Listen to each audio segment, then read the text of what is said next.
Pessoal, vamos dar início a uma série de vídeos falando sobre a geometria espacial. Nós vamos começar a estudar uma geometria que cai tanto no Enem, né? Só para vocês terem uma ideia, se a gente for parar para fazer uma continha rápida de 10 anos para cá, são mais ou menos 450 questões de matemática que caiu no Enem. Dessas 450 questões, 110 mais ou menos foram ou de geometria espacial ou de geometria plana.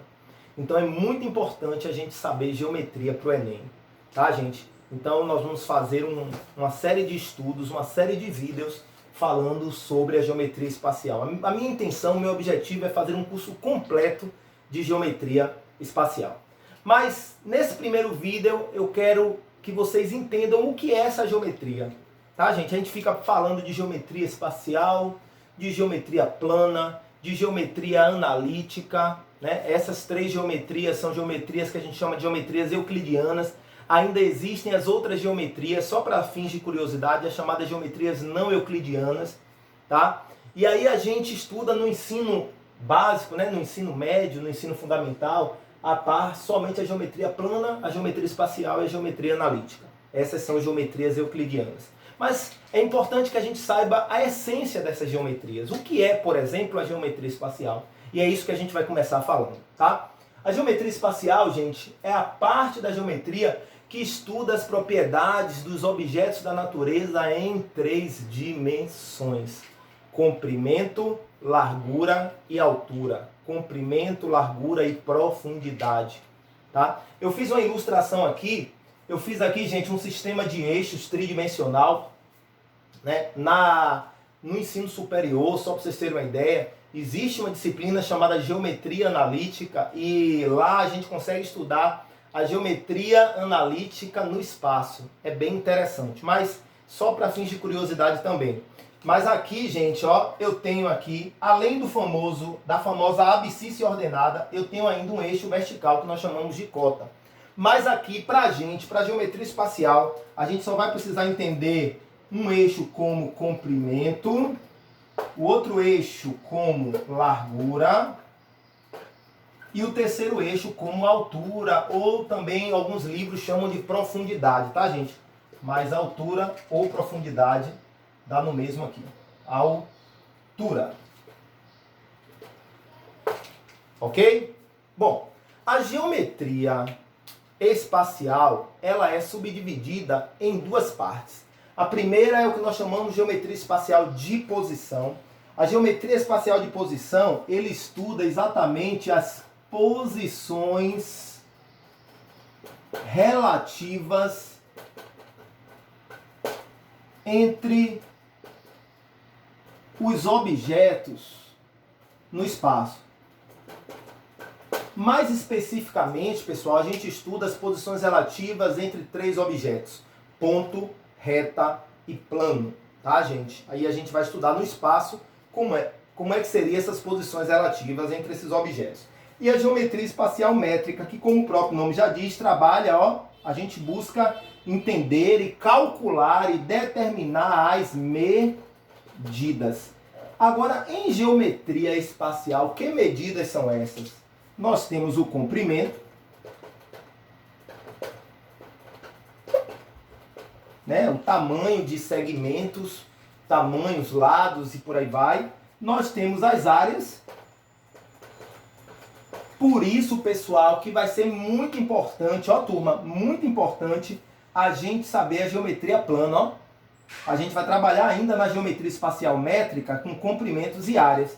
E agora tem a novidade que são os volumes. A gente calcula volume e capacidade aqui também na geometria espacial métrica. Galerinha, a gente vai estudar, a gente vai dar foco a essa geometria aqui, ó, a geometria espacial métrica, porque essa é a geometria que realmente cai no Enem, tá? Eu vou apagar o quadro agora para a gente falar um pouco sobre poliedros. Bom, continuando, nós vamos falar agora sobre os poliedros.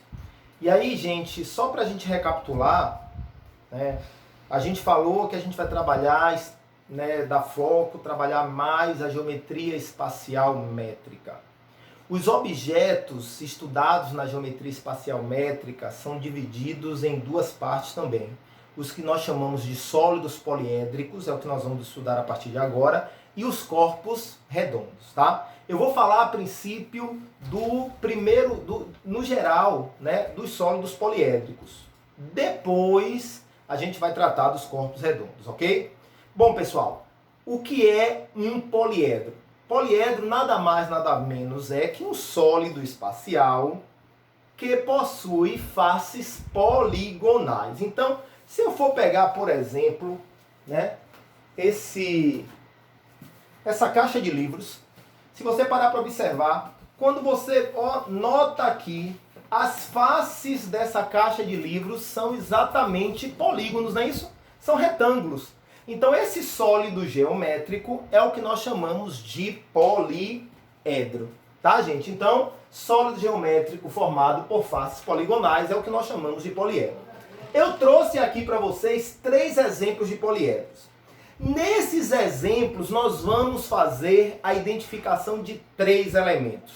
Quem são esses 3 elementos que a gente vai precisar saber bastante no reconhecimento de um sólido poliédrico, de um poliedro? É o vértice, a aresta e a face. Mais especificamente, agora, gente, nesse momento, a gente vai ter a necessidade de contar quantos são os vértices, quantos são as arestas e quantas são as faces desse poliedro, tá? Então eu vou começar representando nesse exemplo 1, F por quantidade de faces. Então, pela própria definição de poliedro, a gente sabe que faces são os polígonos, gente. As faces são os polígonos que compõem os poliedros. Aqui, observe nesse poliedro, eu tenho 1, 2, 3 retângulos, né, nas laterais e 2 triângulos. Então, eu vou ter 5 faces, ok? E as arestas? Vou representar por A. A é o que nós chamamos, só recapitulando, de quantidade de arestas, tá, gente? A é quantidade, F é quantidade de faces, A quantidade de arestas. Arestas são o quê? São os segmentos de reta que unem cada 2 faces, tá? Se liga nisso, gente, que vai ser importante no futuro, ó. Segmento de reta que une cada 2 faces é o que nós chamamos de aresta. Então aqui nós temos, ó, 1, 2, 3. Verticalmente 3 arestas. 1, 2, 3, mais 3 em cima, 6, mais 3 embaixo, nós vamos ter 9 arestas aqui. E os vértices que a gente vai representar por V, né? Só novamente batendo na tecla, V é quantidade de vértices. Essa quantidade de vértices a gente vai observar agora, vamos calcular agora. E o que é vértice? Vértice é o ponto de encontro das arestas. Então aqui nós temos, ó, A, B, C, 3 vértices, D, E, F, mais 3 vértices. Nós temos 6 vértices, tá, gente? Então vamos lembrar aqui, vou aproveitar esse espaço aqui do quadro para lembrar, ó, F é número de faces. A gente já falou o que é face. Face é o polígono, né, que compõe, né, o poliedro, tá, pessoal? Nós temos A, número de arestas. Novamente, o que é aresta? Aresta é exatamente o segmento de reta que une 2 faces, tá? E V, que é número de vértices.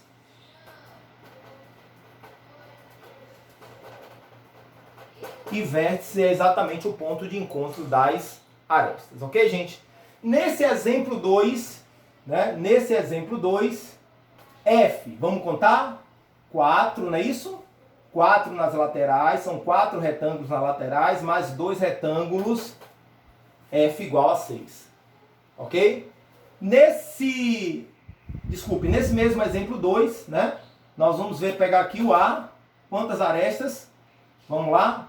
4 nas verticais, mais 4 em cima, 8, mais 4 embaixo, 12. E vértices, 8, né? 4 aqui em cima e 4 aqui embaixo. Para a gente pensar no número de vértices, gente, se o nosso poliedro tiver com as letrinhas bonitinho, é só contar a quantidade de letras, né? Quantidade de letras vai ser a quantidade de vértices. E nesse exemplo 3, eu vou ter quantas faces? Vamos lá? Eu vou ter 4 faces na vertical, né? Não está nem na vertical, está meio inclinadinho, mas 4 faces. E uma na horizontal. Então eu vou ter 5 faces. Quantas arestas? 1, 2, 3, 4, 5, 6, 7, 8. Vou ter 4 nas laterais e mais 4 aqui embaixo. E arestas e vértices. 1, 2, 3, 4, 5. Ok, pessoal? Então, essa primeira parte consistiu simplesmente em a gente conhecer o que é um polígono. Conhecer o que é um polígono. Desculpe, gente, conhecer o que é um poliedro. Conhecer o que é um poliedro, que possui faces poligonais, tá? E identificar o que é face, o que é aresta, o que é vértice, tá? Ah, professor, esse poliedro vai ter um nome especial? Vai. E esse aqui vai ter um nome especial também. E o de cá vai ter um nome especial. Mas a gente não vai falar disso agora. A gente vai falar disso depois, tá, gente? A princípio, para nossa próxima ação, eu quero que vocês identifiquem, ó, ou melhor dizendo, que vocês se lembrem desses valores aqui, ó. Nesse poliedro, eu tenho 5 faces, 9 arestas e 6 vértices. Nesse, 6 faces, 12 arestas e 8 vértices. Nesse, 5 faces, 8 arestas e 5 vértices. E a gente vai observar que existe uma relação entre esses números, tá? Eu vou apagar o quadro e vamos falar da relação de Euler agora. Bom, pessoal, vocês podem notar aí que eu só fiz apagar a parte da definição de poliedro e essa parte aqui, que tinha aqui os significados de F, A e V, tá? E mantive os exemplos. Porque tá lembrado que eu falei anteriormente que a ideia é a gente estabelecer uma relação entre esses números e essa relação nós chamamos de relação de Euler. Tá, galera? Primeiramente, né, no português, vamos dizer assim, a gente escreve Euler, né, mas a pronúncia é Euler, tá, gente? Então nós vamos estudar essa relação. E o que é que diz a relação de Euler? Seja um poliedro fechado. Professor, o que é um poliedro fechado? É um poliedro que possui todas as suas faces poligonais, né? Em outras palavras, a gente chama de poliedro fechado como se fosse uma caixa fechada. E poliedro aberto é como se fosse uma caixa aberta, uma caixa sem uma tampa, tá? Então, seja um poliedro fechado. Se eu tenho um poliedro fechado que tem uma certa quantidade F de faces, uma certa quantidade A de arestas e uma certa quantidade V de vértices, vale a seguinte relação, ó. V mais F é sempre igual a A mais 2. Ó, gente, vértices, número de vértices mais número de faces sempre vai ser igual a número de arestas mais 2. Essa é a relação de Euler. E vamos testar, pessoal. Para os poliedros que nós colocamos como exemplo, vamos testar. Ó, V mais F seria quanto aqui, gente? 6 mais 5, não é isso? E A mais 2, 9 mais 2. 11 é igual a 11. Para esse poliedro do exemplo 1, valeu. Vamos para o exemplo 2, ó. V, 8 mais F, 6 é igual a 12 mais 2. Ó que legal, 14 igual a 14. E nesse outro exemplo 3, ó gente, observa aqui, V, 5 mais 5, que é 10, é igual a 8 mais 2, tá, gente? Essa é a relação de Euler para poliedro fechado, ok? Vou apagar o quadro novamente para a gente falar agora de soma dos ângulos das faces de um poliedro. Bom, continuando, a gente falou da relação de Euler, né? Que faz uma, como o próprio nome já diz, faz uma relação entre o número de vértices, número de arestas e número de faces de um poliedro. E nós temos também uma fórmula que calcula a soma de todos os ângulos de todas as faces do poliedro. A gente está representando carinhosamente por SI, e esse SI vai ser simplesmente 360 graus, que multiplica V menos 2. Então, ó pessoal, o número, ou melhor dizendo, a soma dos ângulos internos de todas as faces de um poliedro depende exclusivamente do número de vértices. Então, SI vai ser 360, que multiplica V menos 2. Eu trouxe aqui um exemplo, né, só para a gente conjecturar como é que seria essa conta, tá, gente? Bom, se a gente for aplicar a fórmula, seria o quê? 360 que multiplica 8 menos 2, né, gente? Né? Nós temos 8 vértices. Nesse caso aqui, 360, o SI, é igual a 360 que multiplica 8, que é o número de vértices, menos 2. Ou seja, o meu SI seria 360 vezes 6. 6 vezes nada, nada. 6 vezes 6, 36, vai 3. 6 vezes 3, 18. 18 com 3, 21. Ou seja, a soma daria 2.160 graus. Mas vamos fazer de forma diferente. Esse exemplo, só para a gente ilustrar, né? Eu desenhei, eu construí seguindo uma regra. Esse poliedro, todas as faces são retangulares. Por que, professor, o senhor colocou especificamente as faces retangulares? Porque a gente sabe que se as faces são retangulares, os ângulos internos, cada ângulo interno do retângulo mede 90 graus.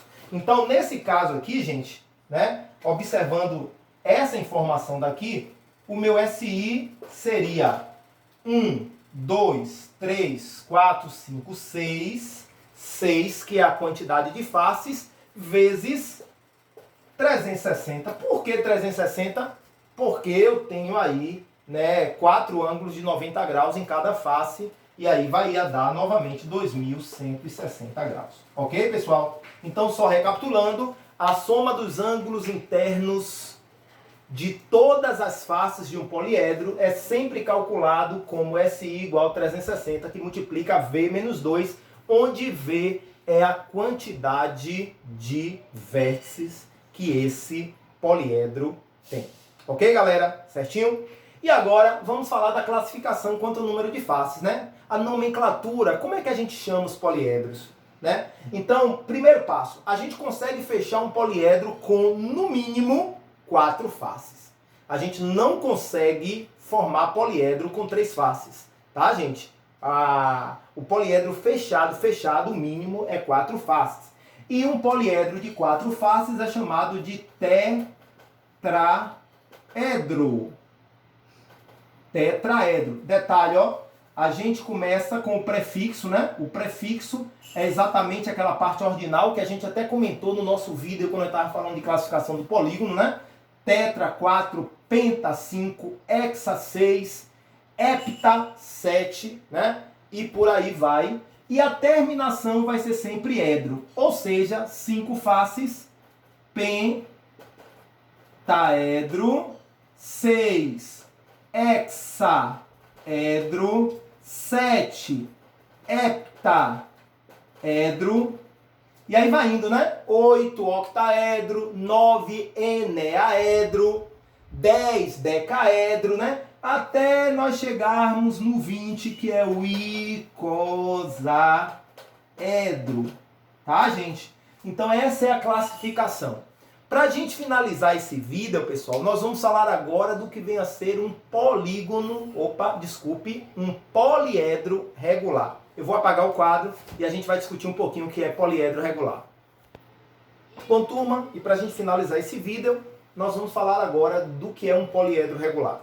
Todo poliedro, ele é chamado de poliedro regular quando as suas faces forem iguais, eu tiver faces iguais, mas além de faces iguais, todas as faces têm que ser polígonos regulares. Então, recapitulando, para um poliedro ser regular, as faces têm que ser todas iguais e todas as faces têm que ser um polígono regular, ok? Bom, eu vou dar aqui um exemplo de um poliedro regular bastante conhecido, ó. Quando eu faço esse desenho aqui, vem logo a nossa cabeça o nome de um cubo, né? A gente vai estudar no próximo vídeo, tá, gente? Os paralelepípedos e os cubos, mas eu quero focar especificamente aqui, pessoal, nessa figura que nós conhecemos como cubo.